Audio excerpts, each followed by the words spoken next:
अजगर जे प्रकृति में आम गणमाध्यम भी टेलीविजन पर्दार जानलु जे गोटे अजगर सापटे पड़े खोर्धार को जगार तो मुझे एसएफ सार संगे कथबार्ता कलापर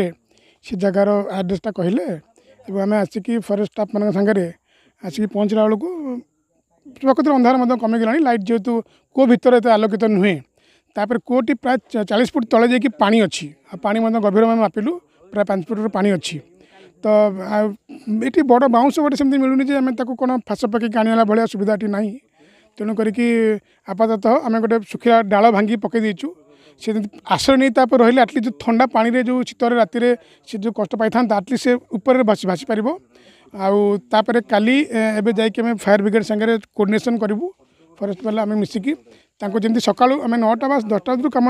आरंभ करदे तो लाइट थी आर्टिफिशियल लाइट दरकार पड़ो ना आम चेष्टा करवा काली जमी प्रथमार्धे बारटा गोटे सुधा उद्धार करके जंगल छाड़ा व्यवस्था करूँ भारतीय अजगर आज स्नेक हेल्पलाइन रू भी आमर स्टाफ भी आम स्टाफ भी अच्छा आज प्रचेषा करागला कोरू काढ़ापी जना गोटे साप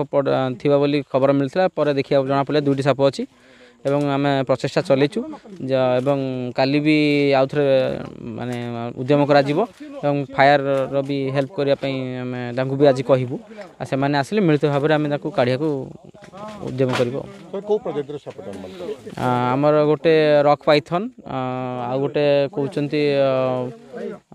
रणा साप बोलना कौन जना पड़नी भलसे जना पड़नी कि 2टी साप अच्छी जना पड़ू